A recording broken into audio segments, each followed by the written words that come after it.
नमो अर्हन्ताणं नमो सिद्धाणं नमो आयरीयाणं नमो अध्यायाणं नमो लोये सव्यसाहुणम् अर्हन्त सिद्ध साहू तिर्यं जिणधम्म वयण पडिमाहु जीर्ण निलयाय नवदेवादिन्तु मे बोहि मंगलम भगवान वीरो मंगलम गौतमो गणी मंगलम कुंद कुंदाद्यो जैन धर्मोस्तु मंगलम सर्वमंगल मांगल्यम सर्वे कल्याणकारकं प्रधानं सर्वधर्माणां जैनं जयतु शासनं जैनं जयतु शासनम्। श्रीपतिर्भगवान् पुष्यात् भक्तानां वा समीहितम् यद भक्ति शुल्कतामेति मुक्ति कन्या कर ग्रहे।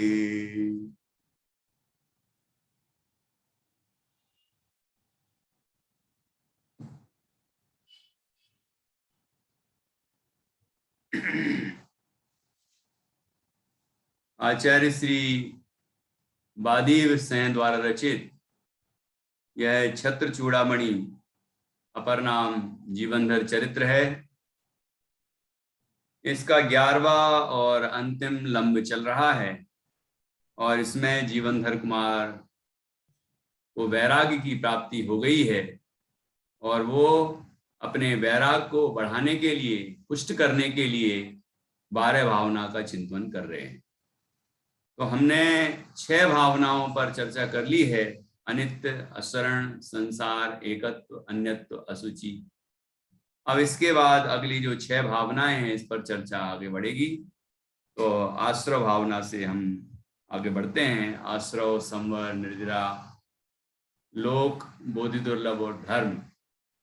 तो पहले है आश्रव भावना और वो हम पढ़ते हैं, पेज नंबर 535 है और श्लोक नंबर 55 यहाँ पर हम ग्रंथ में पढ़ेंगे। यहाँ आश्रव भावना है तो आश्रव तत्व भी होता है ना।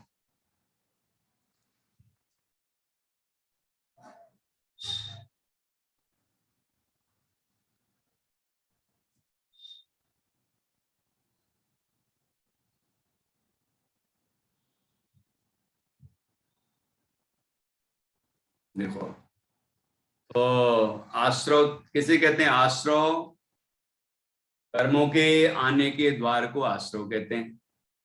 आत्मा के जिन विकारी भावों से कर्म आते हैं उन विकारी भावों को तो भावाश्रव कहते हैं और जो कर्म आते हैं उनको द्रव्याश्रव कहते हैं।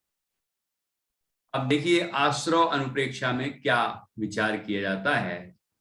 आश्रव का बार बार चिंतन करना वो आश्रव अनुप्रेक्षा है। तो स्वरूप का विचार करेंगे आश्रव के, तो आश्रव के अभाव का भी विचार होगा कि ऐसा जो दुखरूप आश्रव है वह मैं छोड़ूं, उससे मैं मुक्त हूं और पूरी तरह से आश्रव का अभाव करके संवर भाव प्रकट करूं। इस तरह की भावना आश्रव अनुप्रेक्षा होगी। देखिए, आश्रव अनुप्रेक्षा में यहाँ पर क्या विचार किया है। अजस्र माजस्र वन्त्यात्मन् दुर्मोचा कर्म पुद्गलाः तैर्पूर्णस्त्वमधोधास्या जलपूर्णो यथा प्लवः। हे आत्मन, बड़े दुख से अलग होने वाले जो कर्म रूपी पुद्गल निरंतर आते हैं उन कर्मों से परिपूर्ण भरा हुआ तू जल से भरी हुई नौका के समान नीचे ही नीचे चला जाता है, अर्थात अधोगति को प्राप्त होता जाता है। क्या कह रहे हैं? आत्मा आश्रव से, कर्मों से भरा हुआ है। कैसे भरा हुआ है आत्मा कर्मों से? ये आत्मा पूरा असंख्यात प्रदेशी है, ठीक है। और असंख्यात प्रदेशी आत्मा के एक एक प्रदेश पर कितने कर्म परमाणु हैं? एक प्रदेश पर अनंत कर्म परमाणु हैं, दूसरे पर भी अनंत कर्म परमाणु हैं, ऐसे तीसरे पर, चौथे पर, ऐसे संख्यात असंख्यात पूरे लोक प्रमाण असंख्यात जो आत्मा के प्रदेश हैं, अनंत अनंत अनंत अनंत कर्म परमाणु पूरे आत्मा के एक एक प्रदेश में हैं। तो सब मिला के भी अनंत अनंत अनंत कर्म परमाणुओं से आत्मा एक क्षेत्रागाह रूप है। इसीलिए यहां लिखा कि उन कर्मों से भरा हुआ तू जल से भरी हुई नौका के समान, स्वयं को संबोधित कर रहे हैं कि हे आत्मन, कि तू किस तरह का है कि आश्रव से, कर्मों के आश्रव से वो कर्म इकट्ठे होते गए और उससे भरा हुआ है। वो कर्म बड़े ही दुख से अलग होने वाले, बड़े ही कष्ट पूर्वक, बड़े ही मुश्किल से दूर होने वाले हैं। ऐसे जो कर्म हैं वो हमारे अंदर आते रहते हैं और हमारे साथ इकट्ठे होते जाते हैं। तो यहाँ लिख रहे हैं कि हे आत्मन, बड़े दुख से अलग होने वाले जो कर्म रूपी पुद्गल निरंतर आते हैं, उन कर्मों से परिपूर्ण भरा हुआ तू जल से भरी हुई नौका के समान, जैसे नाव जल से भरी हो। इसमें क्या होता है? जल से किस भरी हो तो नाव में जैसे छेद हो जाता है, तो वो जो पानी है वो धीरे धीरे धीरे धीरे इकट्ठा होता जाता है। तो वो जो पानी के आने का द्वार है वो आश्रव, जहां से पानी आ रहा है, तो पानी जो इकट्ठा होता जा रहा है, इकट्ठा होता जा रहा है, इकट्ठा होता जा रहा है, उससे क्या होता है कि वह नाव पानी से भर जाती है। तो ज्यों ज्यों भरती है त्यों त्यों डूबने लग जाती है। तो पूरी भर जाएगी तो क्या होगा उस नौका का, कि वो पूरी नौका जब उस पानी में ही डूब जाएगी। तो यहाँ देखो, आश्रव भावना में बंध भावना भी गर्भित हो गई ना। मतलब आश्रव की जब चर्चा की है, विचार कर रहे हैं, तो बंध का भी विचार हो गया, क्योंकि बंध भावना अलग से थोड़ी है। आश्रव भावना है, पर संवर निर्जरा है ना। तो और मोक्ष भावना भी नहीं है, क्योंकि संवर पूर्वक निर्जरा होगी तो मोक्ष हो जाएगा। इसलिए मोक्ष की भावना अलग से कहने की जरूरत नहीं पड़ी, और यहाँ पर बंध कहने की जरूरत नहीं पड़ी कि आश्रव हुआ तो बंध भी हुआ। तो यहाँ कह रहे हैं हे आत्मन, बड़े दुख से अलग होने वाले जो कर्म रूपी पुद्गल निरंतर आते हैं, उन कर्मों से परिपूर्ण भरा हुआ तू जल से भरी हुई नौका के समान नीचे ही नीचे चला जाता है, अर्थात अधोगति को प्राप्त होता जाता है। हे आत्मन, अति कष्ट से दूर होने वाले पुद्गलमय कर्म परमाणु तुम्हारी आत्मा में प्रति समय आ रहे हैं। उन कर्मों के भार से तुम जैसे जल से भरी हुई नौका नीचे जल में डूबती जाती है, वैसे तुम भी अधोगति को प्राप्त होते जा रहे हो। अब देखो, ये इस तरह आश्रव का स्वरूप और फल बताया। अब आगे, तन्निदानम तवैवात्मन योग भावौ सदा तनौ तौ विद्धि सपरिस्पंदम परिणामं शुभाशुभम। हे आत्मन, उस आश्रव के कारण तेरे ही अनादिकाल से प्रवृत्त योग और आत्मा के कषायादिक भाव हैं। तू आत्मा के प्रदेशों में चंचलता सहित शुभ और अशुभ रूप परिणाम को योग और कषाय जान। देखो, आत्म प्रदेशों में जो कंपन्नता, चंचलता होती है, कंपन होता है, जैसे कि हाथ हिला तो यहाँ आत्मा भी है ना, तो आत्म प्रदेश भी हिले, ये कंपन हुआ। तो आत्म प्रदेशों में जो कंपन होता है वो योग, और हमारे अंदर जो भाव हुए, शुभ या अशुभ भाव हुए, जो भी हुए, तो जो शुभ शुभ भाव हुए वो कसाय। तो इन योग और कसाय से क्या होता है? कर्मों का आश्रय होता है। ठीक है, वैसे मिथ्या दर्शन, अविरति, प्रमाद, कसाय और योग, ये 5 चीजों के कारण से कर्मों का आश्रय होता है। ये आश्रय स्वरूप हैं, इनसे बंद होता है। ठीक है ना।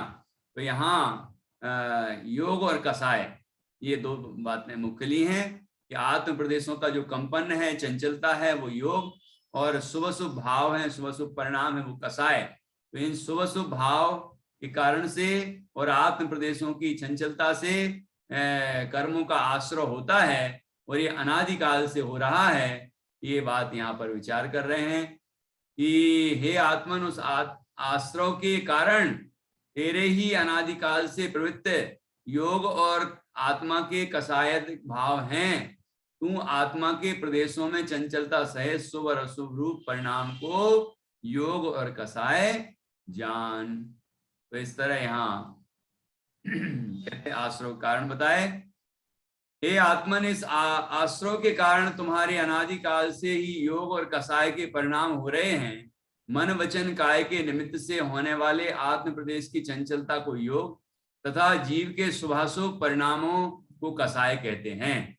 और ये कब से हो रहे हैं? हमारे अनादिकाल से हो रहे हैं। हम जो बोल रहे हैं इससे भी कर्मों का आश्रय हो रहा है, हम जो हाथ हिला रहे हैं उससे भी कर्मों का आश्रय हो रहा है, मन वचन और काय की जो चेष्टाएं होती हैं उससे कर्मों का आश्रय हो रहा है। ठीक है, हमारे अंदर जो शुभ और अशुभ परिणाम होते हैं उससे कर्मों का आश्रय हो रहा है। आश्रय होता है तो बंद हो रहा है, बंद भी होता है। ठीक है ना। तो योग से, वैसे योग से काय वांग मन कर्म योग आश्रय, इससे आश्रय होता है और कसाय से बंद होता है। ठीक है ना। इस तरह से यहाँ पर आश्रय भावना में विचार कर रहे हैं। अब देखिए आगे और क्या विचार करते हैं। अपने आप को संबोधित कर रहे हैं कि हे आत्मन, इस तरह योग और कसाय से हम अनादिकाल से कर्मों को बांध रहे हैं, कर्म इकट्ठे कर रहे हैं। अब क्या करना है? आश्रवोऽयं ममुष्येति ज्ञात्वात्मन कर्म कारणे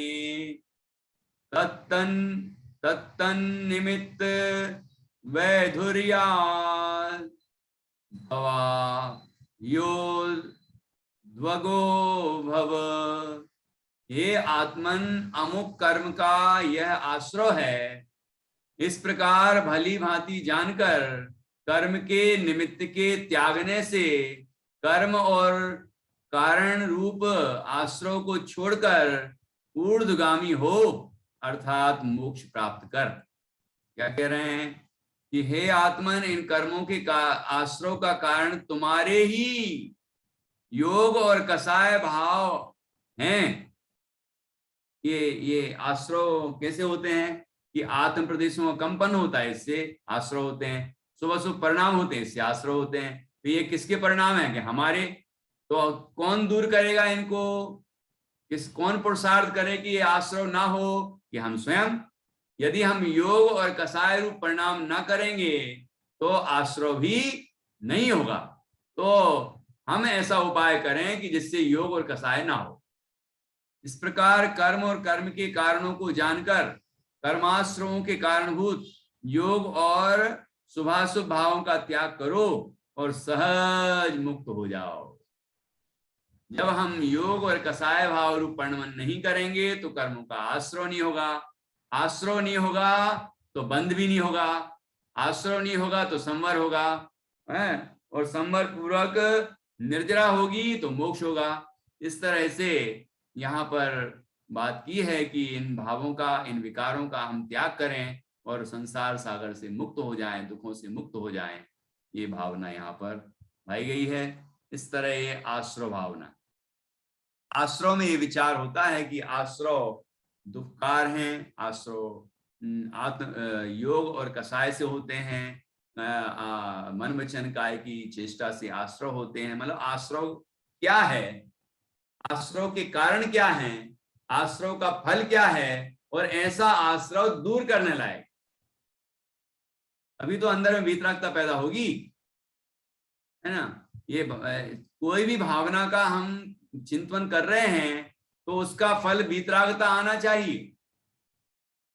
यदि हम अनित्यता का विचार कर रहे हैं तो वीतरागता का जन्म होना चाहिए, अंदर वैराग्य प्रकट होना चाहिए कि हम अनित्यता का तो विचार कर रहे हैं और रोने लग गए। भैया सवा क्षण मंगल, राजा राणा छत्रपति, हाथन की असवार, मरना सबको एक दिन, अपनी अपनी बार, और ये भैया हम लोग भी चले जाएंगे एक दिन, क्या होगा, ऐसा सोच सोच के रोने लग जाए, दुखी होने लग जाए, तो ये क्या अनित्य भावना का चिंतन किया क्या हमने? ये अनित्य भावना है क्या? ये अनित्य भावना नहीं है। ऐसा विचार करके समता आना चाहिए, ऐसा विचार करके वैराग्य होना चाहिए, ऐसा विचार करके जो अनित्य संयोग हैं उनसे विरक्ति होना चाहिए और नित्य स्वरूप आत्मा का आश्रय होना चाहिए। तब जाके अनित्य भावना संपन्न होती है, उससे वैराग्य की प्राप्ति होती है। ये चिंतन भी जरूरी है, समझना जरूरी है। नहीं तो हम सोच रहे हैं कि हमने तो अनित्य भावना का विचार कर लिया कि सारी दुनिया में सब मरने वाले हैं, खूब विचार कर लिया तो हो गया अनित्य भावना। अरे सब मरने वाले हैं तो अपन भी जाने वाले हैं, मतलब ये शरीर छूटने वाला है तो सब मरने वाले, मतलब आत्मा ही मर जाएगा, सब छूटने वाला है, संयोग अनित्य है। लेकिन मैं एक ऐसी वस्तु हूं जो शाश्वत हूं, तो मैं अपने आत्मा को जानूं, पहचानूं, उसमें लीन हो जाऊं तो मैं संसार सागर से पार हो जाऊंगा और अविनाशी मोक्ष पद प्राप्त करूंगा। ठीक है ना? तो इस तरह ही कोई भी भावना का चिंतन करें तो वैराग्य का पोषण होना चाहिए। ठीक है ना? इस प्रकार यहाँ आश्रव की हमने चर्चा की और आश्रव में समझा कि आश्रव के कारण कौन कौन से हैं और आश्रव कब से हो रहा है और आश्रव से हमें क्या फल मिलता है और आश्रव को दूर करना चाहिए। ये भावना यहाँ पर आश्रव में, आश्रव भावना के अंतर्गत लाई गई है। अब आती है संवर भावना इसके आगे। आश्रव के बाद संवर। अब देखिए संवर में भी यही रहेगा कि संवर क्या है, संवर किस कारण से होता है, संवर का फल क्या है, और संवर प्रकट करने की भावना प्रकट की जाएगी, भावना भाई जाएगी, ऐसा संवर हम सभी प्रकट करें और मोक्ष की प्राप्ति करें। तो देखिए यहाँ क्या आया विषय, संरक्ष समितिं गुप्ती मनुपेक्षा परायणा तपा संयम धर्मात्मा त्वं स्याजित परिश्रा। हे आत्मन, 12 भावनाओं में तत्पर तू तप, संयम और धर्म रूप होकर समिति और गुप्तियों का पालन करता हुआ 22 हरीसहों का जीतने वाला हो। करें संवर के जितने कारण हैं सब गिना दिए यहाँ के, सगुप्ति, समिति, धर्मानुप्रेक्षा, परिसय, चारित्रयी, ये तत्वार सूत्र में आया है। ठीक है ना? तो वही सभी बातें यहाँ पर गिनाई, ये सभी संवर के कारण हैं और इनका अभ्यास हम सभी को करना चाहिए। सरलार्थ में लिखा है कि हे आत्मन, तुम 5 समितियों और 3 गुप्तियों का पालन करो, 12 अनुप्रेक्षाओं के अनुचिंतन में तत्पर हो जाओ, तप, संयम और धर्मों को धारण करके परिश्रमों के विजेता बन जाओ, तब संवर भाव प्रकट होगा। ठीक है ना? और मोक्ष की प्राप्ति होगी। तो ये सभी भावनाएं हमें आना चाहिए, इस तरह के विचार आना चाहिए कि हम क्या कर रहे हैं, ये हम तो निरंतर आश्रव भावना कर रहे हैं, मतलब आश्रव भावना भा रहे हैं, नहीं, आश्रव भाव ही कर रहे हैं, आश्रव ही कर रहे हैं कर्मों की। तो हम क्या करें कि हम वो आश्रव जिन कारणों से होते हैं, योग और कषाय, उनको तो छोड़ें, और जिनसे आश्रव का अभाव होता है वो 5 समिति, 3 गुप्ति, 12 अनुप्रेक्षा, तप, संयम और धर्म और परिसय, इन सबको धारण करें। ठीक है ना? इस तरह से हमें भावना करनी चाहिए। ये संवर भावना है। अब देखिए इसके आगे क्या कहा है, एवं च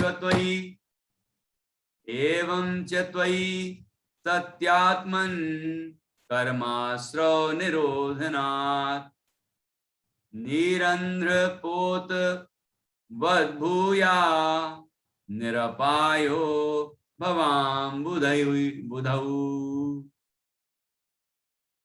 और हे आत्मन, ये कौन विचार कर रहे हैं? जीवनधर कुमार, स्वयं के लिए, स्वयं के वैराग के पोषण के लिए। तो हम क्या करें? हम भी अपने अंदर वैराग को उत्पन्न करने के लिए, वैराग के पोषण करने के लिए 12 भावनाओं पर चिंतन करें। ठीक है? इससे से हम आश्रव से बचेंगे और संवर भाव प्रकट होगा। और हे आत्मन, कर्मों का आश्रव रुक जाने से तू इस प्रकार निराश्रव होने पर छिद्र रहित नौका के समान तुम संसार रूपी समुद्र में निर्विघ्न हो जाओगे। देखो, जिस नाव में छेद हुआ था और पानी लगातार आ रहा था, यदि हमने उसके आने के द्वार को बंद कर दिया तो क्या होगा? नया पानी आना बंद हो जाएगा, और नया पानी नहीं आएगा तो नाव डूबेगी नहीं। नाव डूबेगी नहीं तो निर्विघ्न रूप से ये नौका जो है वो आगे समुद्र को पार कर लेगी या नदी को पार कर लेगी। यहाँ संसार समुद्र की बात की है, ठीक है ना। हे आत्मन, जैसे नौका के भीतर जल आने का छिद्र बंद हो जाने पर नौका का जलाशय में डूबने का खतरा नहीं रहता, वैसे ही आत्मा में कर्मों के आगमन का द्वार बंद हो जाने से आत्मा को संसार सागर में डूबने का भय नहीं रहता। ठीक है? तो इसलिए जो आश्रव के कारण हैं, कर्मों के आगमन के कारण हैं, उन द्वारों को बंद करना चाहिए। और वो है योग और कसाय, जो पहले आया था अभी, है ना। तो हम अपने आत्मा की साधना करेंगे तो ये ना योग होगा, मतलब ना मन वचन काया की चंचलता होगी, मतलब आत्म प्रदेशों की चंचलता भी नहीं होगी, और कसाएं भी नहीं होंगी, शुभ शुभ भाव नहीं होंगे, बल्कि आत्मा के आश्रय से शुद्ध भाव होंगे। ऐसे ऊपर जो बताया था, समिति, गुप्ति, धर्म, अनुप्रेक्षा, परिसय, चारित्र, इनका हमें पालन करना चाहिए। इससे हम संसार सागर से में डूबने से बच सकते हैं। देखिए आगे क्या था। विकथादि वियुक्तस्त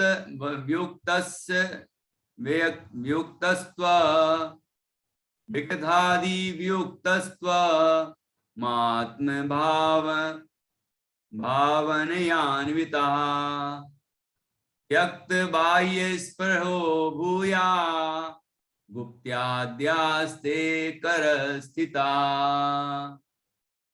हे आत्मन, विकथादि प्रमादों से रहित और आत्म भावना से युक्त होकर तू बाह्य पदार्थों में वांछा रहित हो। ऐसा होने पर गुप्ती आदि तेरे हाथ पर ही रखी हुई वस्तु की तरह हो जाएंगी। क्या कह रहे हैं? ये गुप्ती, समिति, धर्म, अनुप्रेक्षा, परिसय, चारित्र की बात की थी ना, संवर के जो कारण हैं, कि उसके लिए क्या करना चाहिए, कि क्या करेंगे तो हमें ये गुप्ती, समिति आदि प्रकट हो जाएंगी। तो इसके लिए बताया, पहले नंबर, विकथादि प्रमादों से रहे, आत्म भावना से युक्त होकर तुम बाह्य पदार्थों में वांछा रहित हो। ऐसा करने से क्या होगा? ऐसा होने पर गुप्ती आदि तेरे हाथ पर ही रखी हुई वस्तु की तरह हो जाएंगी। जैसे हाथ पर कोई वस्तु रखी हो, मतलब एकदम आसान हो जाएंगी, एकदम आसान। हाथ में रखी है तो हमें प्राप्त करना है तो कितनी देर लगेगी? हाथ पर तो रखी है वस्तु, उसको ग्रहण करना है, ये मुट्ठी बांध लो, हाथ पर तो रखी है, मतलब एकदम उसको पाना आसान हो जाएगा, कहने का तो तात्पर्य। तो हे आत्मन, तुम विकथा कसायादि प्रमादों से रहित हो जाओ। विकथा क्या है? विकथा नित्या। विकथा किसे कहते हैं? विकथा अर्थात बुरी कथा। अभी अपनी कथा बत्ती सी निकली है ना, उसमें मंगलाचरण आया, जो मंगलाचरण, उसमें बताया है कि विकथाएं, ये पाप कथाएं जितनी हैं ये सब विकथाएं हैं। तो विकथाओं को छोड़ें और ये कथाओं का स्वाध्याय करें। जैन पुराणों में जो कथाएं आई हैं उसका स्वाध्याय करें, उसको सुने। आप लोगों के पास किताब नहीं पहुंच पाई होगी, कभी कोई इस तरफ आ रहा हो तो आप मंगवा लें, है ना। हमारे घर से जैसे गीत कुसुम ले ली थी, ऐसे ये भी आप ले लें, भाई साहब को भेज देना, है ना। नित्या या प्रतिष्ठा कोई भी अपने पापा को भेज देना, तो हम यहाँ से दे देंगे दोनों के लिए केक, ठीक है ना। तो इस तरह यहाँ विकथा देखो, स्त्री कथा, चोर कथा, राज कथा, कौन कौन सी विकथाएं होती हैं? हाँ हाँ हाँ,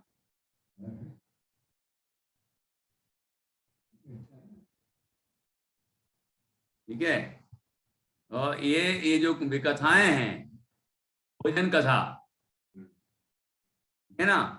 तो ये कथाएं, ये विकथाएं, ये अब जितनी फिल्में देखते होगे आप, उसमें क्या दिखता है? यही तो पाप रूप कथाएं दिखती हैं, इसलिए उस टीवी को बंद कर दो, ठीक है ना। तो विकथाएं स्त्रियों के बारे में बताएंगे। वो एक कुछ किसी ने उसको स्त्री को देखा, फिर वो पीछे पड़ गया, फिर वो हुआ, ये हुआ, वो हुआ, कथा खत्म हो गई, है ना। तो ये क्या मिला? अच्छा, फिर खाना खा रहा है, फिर दुनिया भर की खा रहा है, कोई शाकाहार है, कोई मांसाहार भी खा रहा है, और सब दिखाते हैं उसमें, है ना। भोजन कथा है ये। चोरी चकारी भी दिखाते हैं, और राज कथा भी दिखाते हैं, राजाओं महाराजाओं की कथा भी आ जाती है, धनवानों की कथा आ जाती होगी। तो ऐसे ये जो विकथाएं हैं, ये पाप रूप हैं, इनसे पाप का संचय होता है। और भी जो पाप बढ़ाने वाली, कसाएं बढ़ाने वाली, व्यसन बढ़ाने वाली जितनी भी कथाएं हैं, जितनी भी कथाएं हैं, सब पाप कथाएं हैं, और इनको कभी नहीं कहना चाहिए, ना देखना चाहिए, ना सुनना चाहिए, ना बोलना चाहिए, है ना। तभी हम पाप से बच पाएंगे। देखो, पाप से बचने की बात चल रही है, ठीक है। समिति गुप्त संयम धर्म धरें, करें पाप की हानि। तो ये समिति, गुप्ती, संयम, धर्म, ये पाप की को दूर कर देते हैं और धर्म को प्रकट करते हैं, और धर्म से जीव को मोक्ष की प्राप्ति होती है। तो यहाँ पर कह रहे हैं कि हे आत्मन, तुम विकथा, कसाय आदि प्रमादों से रहित हो जाओ।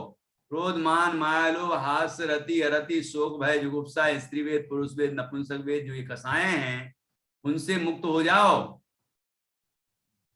और निज भगवान आत्मा का ध्यान करो। लिखा था ना, आत्म भावना से युक्त हो जाओ कि मैं ये शुद्ध चैतन्य आत्मा हूं, देह से भिन्न। ऐसे अपने आत्मा का अंतर में ध्यान करो, तो उससे क्या होगा कि विकथाओं से मुक्त होंगे, कसायों से मुक्त होंगे, पापों से मुक्त होंगे, कर्मों का आना बंद होगा, और धर्म ध्यान से, आत्म ध्यान से पुराने कर्मों का भी अभाव होगा, और मोक्ष की प्राप्ति होगी, ठीक है ना। तो ये दो बातें तो यहाँ कहीं, पहली बात, विकथा आदि से रहित हो जाओ, और आत्म भावना से सहित हो जाओ, और क्या करो कि बाह्य पदार्थों में वांछा रहित हो जाओ, कि जो पंचेंद्रिय के विषय हैं उनसे विरक्त हो जाओ। यहाँ पर लिखा ना, पुत्र, मित्र, कलत्र मतलब स्त्री, तथा धन धान्यादिक बाह्य पदार्थों से ममता छोड़ दो। ये धन मेरा, ये संपदा मेरी, ये धन कमाना है, संपदा कमानी है, इससे मैं सुखी हो जाऊंगा, ये मान्यता छोड़ दो, क्योंकि इससे सुखी हो ही नहीं सकता जी। सुखी होगा तो आत्मा के अनुभव से ही होगा, ठीक है, आत्म ध्यान और आत्म साधना से ही होगा। तो ये कार्य करेंगे तो क्या होगा इससे, कि ऐसा करने से गुप्ती, समिति, तप और परिचय जय आदि स्वयं ही प्राप्त हो जाते हैं। ऊपर लिखा था ना, हाथ में रखी हुई वस्तु के समान जानो। जैसे हाथ में कोई चीज आ जाती है ना, ऐसे ये समिति, गुप्ती, समिति, तप और परिचय जय, ये आदि सभी ये संवर के जो कारणभूत हैं, ये सब हमें स्वयं प्रकट हो जाएंगे। क्या क्या करना होगा? विकथाओं से, कसायों से बचना होगा, पापों से बचना होगा, और आत्म स्वरूप का अनुभव करना होगा, ठीक है ना। प्रमादों से मुक्त होंगे और आत्म स्वरूप की साधना करेंगे, तो ये गुप्ती, समिति आदि अपने आप प्रकट हो जाएंगे। तीसरी बात कही, परिग्रह से ममता छोड़ देंगे। तीन बातें होना चाहिए, तो गुप्ती, समिति, तप और ये परिचय जय अपने आप प्रकट हो जाएंगे। अब देखिए ये संवर भावना चल रही है, आगे देखिए क्या लिखा। एवं क्लेश गम्येस्मिन् आत्माधीनतया सदा श्रेयो मार्गे मतिं कुर्या किं वा ये तापकारिणी। हे आत्मन, इस प्रकार हमेशा आत्मा की स्वाधीनता से सुलभ प्राप्त इस मुक्ति मार्ग में अपनी बुद्धि लगाओ। इसमें बुद्धि लगाए हम, मुक्ति के मार्ग में अपनी बुद्धि लगाए। दुखदाई बाह्य मार्ग में बुद्धि लगाने से क्या प्रयोजन? जिससे हमारे दुख बढ़े, जिससे हमारे कर्म बढ़े, जिससे हमारे पाप बढ़े, है ना, जिससे हमारा संसार बढ़े, ऐसी चीजों में अपना दिमाग क्यों लगाना? ऐसे कार्यों में अपनी बुद्धि क्यों लगाना? तो कह रहे दुखदाई बाह्य मार्ग में बुद्धि लगाने से क्या प्रयोजन है?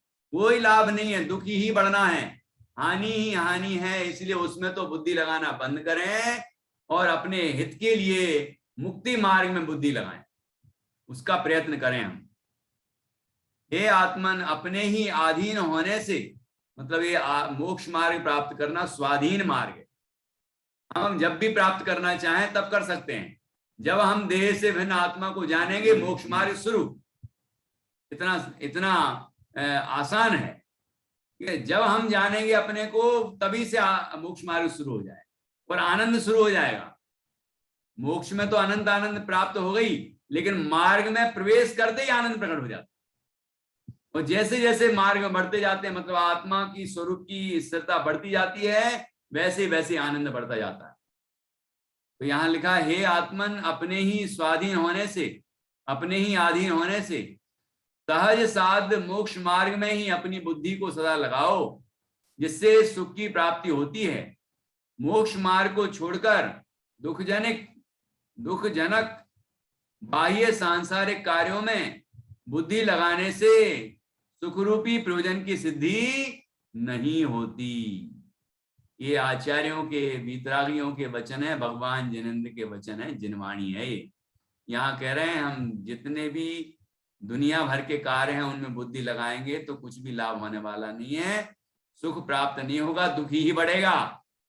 घर में, गृहस्थी में, खाना पीना में, दुकानदारी में, आजीविका कमाने करने चलाने में, है ना, पर निंदा में, आत्म प्रशंसा में, दुनिया भर के जो जंजालों में हम पड़े रहते हैं, ये सब तो संसार को बढ़ाने ही वाले हैं, दुख को बढ़ाने ही वाले साधन हैं।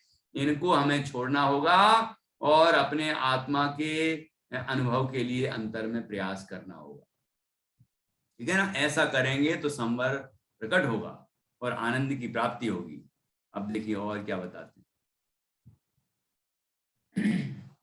शुष्क निर्बंध तो बाये मुह्यतस्तव प्रद्व्यथा प्रत्यक्षितैव नन्वात्मन् प्रत्यक्ष निर्योजिता। हे आत्मन, बाह्य पदार्थों में निस्सार संबंध करके मोह करते हुए तेरे हृदय में पीड़ा प्रत्यक्ष नरक के समान प्रत्यक्ष सिद्धि ही है। क्या कह रहे हैं? हे आत्मन, भ्रामक कल्पनाओं से अर्थात विपरीत मान्यताओं से बाह्य पदार्थों में मोह करने वाली तुम्हारी मानसिक पीड़ा कभी दूर नहीं होती। वास्तव में देखा जाए तो यह मानसिक पीड़ा प्रत्यक्ष नरक के दुखों के समान ही है। ये अंदर में जितने भी क्रोध, मान, माया, लोभ, हास्य आदि जो कसाएं पैदा होती हैं, इससे प्रत्यक्ष दुख होता है कि नहीं होता है? अपन को जब गुस्सा आता है तो उससे आकुलता होती है कि आनंद मिलता है? गुस्सा आता है तो दुख होता है कि सुख होता है?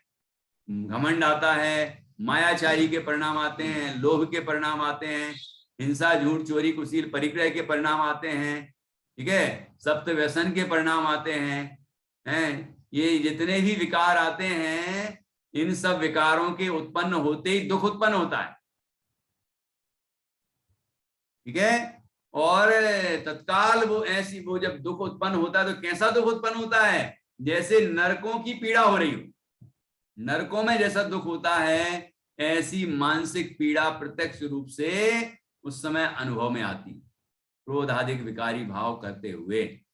इसलिए इन सब विकारों को हम छोड़ दें, जो दुखदाई भाव हैं उनको छोड़ दें और आत्मा के आनंद में मग्न हो, जिससे कि सुख की प्राप्ति हो। ये हम धर्म ध्यान करें, हम मोक्ष मार्ग में आए, हम व्रत गुप्ती समिति आदि रूप प्रवर्तन करें, तो ये कार्य हमें करना चाहिए। इस तरह यहाँ हमने आश्रव और संवर, ये दो भावनाओं की चर्चा की। यहाँ पर जीवनधर कुमार स्वयं के अंदर ये विचार कर रहे हैं कि आश्रव ये दुखदाई भाव है और आश्रव तत्काल छोड़ने योग्य भाव है और संवर प्रकट करने योग्य भाव है। हम सभी तरह के 5 पापों को छोड़ें और हम गुप्ती समिति धर्म अनुप्रेक्षा परिचय और चारित्र को अंगीकार करें। हम जिन विषय कसायों के परिणामों से, जिन आत्म प्रदेशों कंपन से आश्रय होता है, उन आश्रय के कारणों को छोड़ें, है ना। और जिस आत्म भावना से, आत्मा की अनुभूति से हमें आश्रय का अभाव होता है, संवर की प्राप्ति होती है, उस आत्म भावना को प्रकट करें। आया था ना शब्द इसमें, आत्म भावना 2 बार आ गया। तो इस तरह आत्म भावना करें, आत्मा की भावना भाएं, अपने को आत्मा देखें, उसका आत्मा का अनुभव करें। जो अंदर में जान रहा है, ऐसा जानने वाला वह आत्मा, वह मैं हूं, ऐसा हम अंदर में अनुभव करेंगे तो आनंद की उत्पत्ति होगी और आश्रय का अभाव होगा, संवर प्रकट होगा। ऐसे बार बार चिंतन करना है, ऐसा बार बार चिंतन करना, वह आश्रय और संवर भावना है। आश्रय के अभाव का, संवर को प्रकट करने का बार बार हम चिंतन करें तो आश्रय और संवर भावना कहलाएगी और उससे हम मोक्ष मार्ग में आगे बढ़ेंगे। इस तरह जीवनधर कुमार का वैराग्य अंतर में और पुष्ट होता जा रहा है। इस तरह उन्होंने यहाँ बहुत सुंदर चिंतन किया।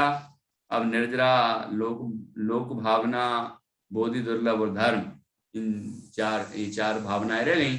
इसकी चर्चा अपन कल करेंगे। आज की चर्चा यहाँ पर पूर्ण करते हैं। निर्माणी स्तुति।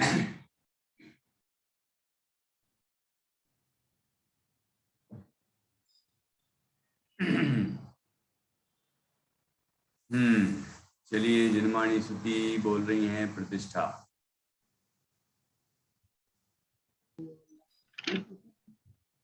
साची तो गंगाय वीतरागवाणी, अविचिन्न धारानि धर्म की कहानी।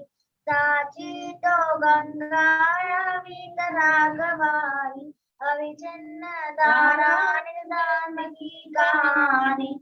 जाने भी विमल बात ज्ञान पानी, जहाँ नहीं संत याद पंख की निशानी। साची तो गंगा है वीतरागवाणी, अविचिन्न धारा निधान की कहानी। सप्तभंग जय तरंग उछलत सुखदानी, संत चित्त मराल वृंद रमे नित्य ज्ञानी। साची तो गंगा है वीतरागवाणी, अविचिन्न धारा निधान की कहानी। जाके अवगाहे नति शुद्ध होए प्राणी, भाग्य चंद नेचे कट मारिया प्रमाणी। साची तो गंगाया वीतरागवाणी, अविचिन्न धारा निधान की कहानी। बोलिए जिनवाणी माता की जय। महान जिन धर्म की जय। तभी नवार नमो का मंत्र के माध्यम से पंच परमेष्ठी का स्मरण।